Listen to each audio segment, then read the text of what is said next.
नमस्कार, फाइटर समाचार में आपका स्वागत है। पेश आज 19 दिसंबर सुबह 6 बजे राजस्थान की खास खबरें। सरकारी स्कूलों के शिक्षक अब ट्यूशन और कोचिंग सेंटर में पढ़ा नहीं सकेंगे, वे कोचिंग भी नहीं चला सकेंगे। शिक्षा निदेशक सीताराम जाट ने इस संबंध में आदेश जारी किए हैं। सरकारी शिक्षकों की ओर से ट्यूशन और कोचिंग में पढ़ाने के प्रकरण सामने आने के बाद शिक्षा निदेशक ने इस प्रवृत्ति को रोकने के लिए 12 बिंदुओं की गाइडलाइन जारी की है। गाइडलाइन के मुताबिक शिक्षा सत्र शुरू होते ही सभी सरकारी विषय अध्यापकों को ट्यूशन नहीं पढ़ाने का शपथ पत्र देना होगा। सेवारत शिक्षकों की ओर से प्राइवेट कोचिंग सेंटरों में पढ़ाने और ट्यूशन करने को शिक्षा विभाग ने गलत माना है। शिक्षक और कार्मिक की ओर से विभाग की स्वीकृति के बिना स्वयं के निजी कोचिंग सेंटर चलाने की शिकायत मिलने के बाद सभी संस्था प्रधानों को ऐसे शिक्षकों को चिन्हित करने के आदेश दिए हैं। वही शिकायत मिलने पर संबंधित शिक्षकों के खिलाफ कार्रवाई की जाएगी। पंजाब के शंभू बॉर्डर और खनौरी बॉर्डर पर चल रहे किसान आंदोलन के समर्थन में 3 घंटे के लिए ट्रेनें रोकी गई। 48 जगहों पर किसान दोपहर 12 बजे से ट्रैक पर बैठे 3 बजे तक प्रोटेस्ट चला। कई जगहों पर किसानों के साथ महिलाएं भी झंडा लेकर ट्रैक पर डटी रहीं। अमृतसर, जालंधर और होशियारपुर में सबसे अधिक धरने लगाए गए। रेल रोको आंदोलन का ऐलान 14 दिसंबर को किसान नेता सरवण सिंह पंधेर ने किया था। खनौरी बॉर्डर पर चल रहे किसान नेता जगजीत सिंह डल्लेवाल के आमरण अनशन को लेकर संयुक्त किसान मोर्चा ने इमरजेंसी मीटिंग बुलाई गई। भारत और ऑस्ट्रेलिया के बीच चल रही बॉर्डर गावस्कर ट्रॉफी का तीसरा टेस्ट ड्रॉ हो गया। ब्रिस्बेन के द गाबा मैदान पर मुकाबले के आखिरी दिन 25 ओवर ही डाले जा सके। ऑस्ट्रेलिया ने भारत को 275 रन का टारगेट दिया था, लेकिन बारिश के कारण दिन का खेल रद्द कर दिया गया। बारिश से पहले भारतीय टीम ने दूसरी पारी में बिना नुकसान के 8 रन बनाए थे। यशस्वी जायसवाल और केएल राहुल 4 रन बनाकर नाबाद लौटे। इससे पहले भारत के तेज गेंदबाजों ने 89 रन पर ऑस्ट्रेलिया के 7 विकेट गिरा दिए थे। तभी कप्तान पैट कमिंस ने पारी घोषित कर दी। सुबह इंडियन टीम पहली पारी में 260 रन के स्कोर पर ऑल आउट हो गई थी। यहां कंगारुओं को पहली पारी में 185 रन की बढ़त मिली थी। ड्रॉ के बाद 5 मैचों की सीरीज 1-1 की बराबरी पर है। चौथा मुकाबला मेलबर्न के एमसीजी मैदान पर 26 दिसंबर से खेला जाएगा। सीकर की पोक्सो कोर्ट 2 ने बाप बेटे को उम्र कैद की सजा सुनाई है। दोनों को अपनी बची हुई जिंदगी जेल में ही बितानी होगी। आरोपी रेप पीड़िता का रिश्ते में 59 वर्षीय सगा ताऊ और उसका बेटा 25 वर्षीय है।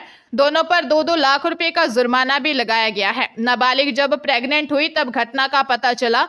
एडवोकेट महेंद्र स्वामी ने बताया कि ग्रामीण क्षेत्र में 13 साल की नाबालिग लड़की की मां ने 13 अगस्त 2022 को थाने में रिपोर्ट दी कि उनकी नाबालिग बेटी जो 6ठी कक्षा में पढ़ती थी, पेट दर्द होने पर टेस्ट करवाया गया तो पता चला कि वह प्रेग्नेंट है। पूछने पर बेटी ने बताया कि ताऊ और ताऊ का लड़का उसके साथ गलत काम करते हैं और उसे पैसे देते हैं। पुलिस ने दोनों को गिरफ्तार करके 10 अक्टूबर 2022 को कोर्ट में चालान पेश किया।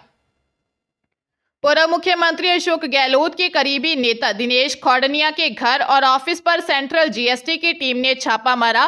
खौडनिया अखिल भारतीय कांग्रेस कमेटी के सदस्य भी हैं। जीएसटी अधिकारियों को कार्रवाई में क्या मिला, इसका पता नहीं चल सका है। छापे के बाद खौडनिया ने कहा कि कांग्रेस के कई लोग भाजपा से मिले हुए हैं, वे कई तरह की शिकायतें करते रहते हैं। खौडनिया का रियल एस्टेट और ज्वेलरी से जुड़ा कारोबार है।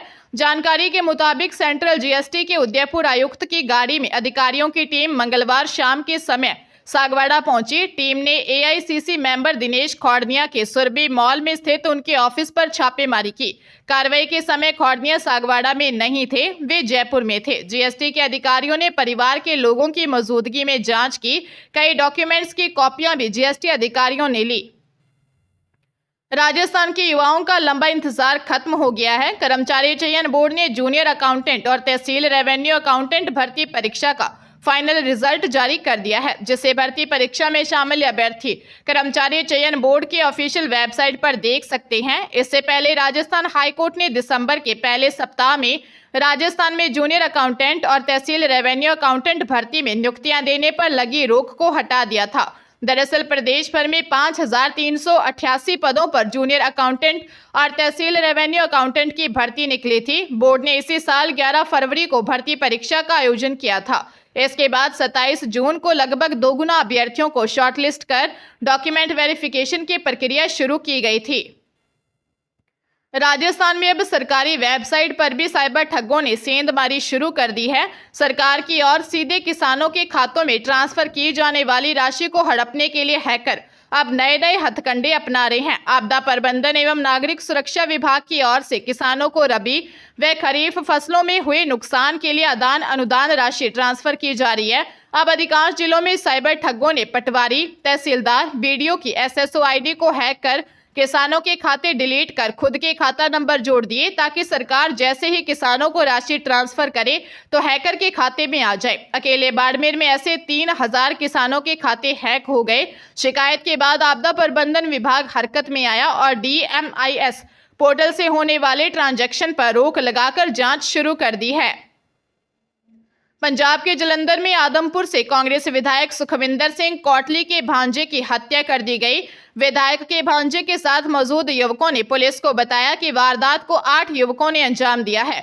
विधायक ने इस घटना पर दुख प्रकट करते हुए प्रदेश के लॉ एंड ऑर्डर को जिम्मेदार ठहराया, साथ ही SSP से सख्त कार्रवाई की गुहार लगाई है। मृतक की पहचान आदमपुर के गांव ब्यास के रहने वाले सनी के रूप में हुई। SSP हरकमलप्रीत सिंह खख ने बताया है कि रात को सभी आरोपी और मृतक एक ही ठेके पर शराब पी रहे थे। ये लोग एक दूसरे को जानते नहीं थे। इसी दौरान सनी की वहां बैठे लोगों की कुछ कहासुनी हो गई। इसके बाद युवकों ने उसकी हत्या कर दी।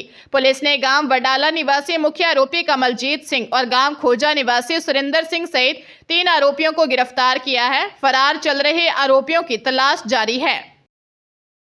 राजस्थान माध्यमिक शिक्षा बोर्ड की ओर से होने वाली रीट 2024 के लिए आवेदन तो शुरू हो गए हैं, लेकिन आवेदन भरने के लिए कैंडिडेट्स को पूरी सावधानी बरतनी होगी। आवेदन फॉर्म में लेटेस्ट फोटो का उपयोग करना होगा। बोर्ड की ओर से जारी निर्देश में स्पष्ट है कि जैसा फोटो लगाया गया है वैसा ही दिखने पर एग्जाम सेंटर में प्रवेश दिया जाएगा। बोर्ड के निर्देश हैं कि आवेदन पत्र में अपलोड किए जाने वाला पासपोर्ट साइज फोटोग्राफ आवेदन भरने की तिथि से 3 माह से अधिक पुराना नहीं हो। अभ्यर्थी द्वारा आवेदन पत्र में जैसा फोटो लगाया गया है परीक्षा हॉल में वैसी ही स्थिति में उपस्थिति दर्ज करानी होगी। यदि पढ़ने के लिए चश्मा उपयोग में लाया जाता है तो चश्मा लगाकर फोटोग्राफ खिंचवाया जाना होगा। काले चश्मे के साथ खिंचा हुआ फोटोग्राफ मान्य नहीं होगा। आवेदन की लास्ट डेट 15 जनवरी 2025 है। जयपुर में दहेज के लिए पति और ससुराल वालों ने नवविवाहित युवती की हत्या कर दी। युवती के पिता अशोक तंवर ने दावा किया है कि घटना से कुछ देर पहले ही बेटी ने अपने चचेरे भाई को कॉल कर कहा था, भैया पति ससुराल वाले मुझे मार देंगे, इनको पैसे दे दो। करीब 5 महीने पहले ही युवती ने लव मैरिज की थी। पूरा मामला रामनगरिया थाना इलाके का है। युवती के पिता अशोक तंवर ने बताया कि मैं नंदपुरी इलाके में रहता हूं। जुलाई 2024 में बेटी 26 वर्षीय हर्षिता तंवर ने घर से भागकर जयपुर में ही पंकज मोदी से गाजियाबाद नोएडा में आर्य समाज मंदिर में शादी कर ली थी। हमने बेटी की इस शादी को स्वीकार कर लिया था। इसी बीच पंकज और उसके परिजन बेटी को दहेज के लिए परेशान कर मारपीट करने लगे। जांच अधिकारी ACP सांगानेर विनोद कुमार शर्मा ने बताया कि मामले की गहनता से जांच की जा रही है। जयपुर इंटरनेशनल एयरपोर्ट के अब तक के सारे रिकॉर्ड तोड़ दिए हैं। इस साल नवंबर में जयपुर एयरपोर्ट पर 5,60,000 यात्री भार दर्ज हुआ, जो इतिहास में अब तक का सबसे ज्यादा है। इसके साथ ही जयपुर एयरपोर्ट का नवंबर में एयर ट्रैफिक मूवमेंट बढ़कर 4,548 के उच्चतम शिखर पर पहुंच गया है।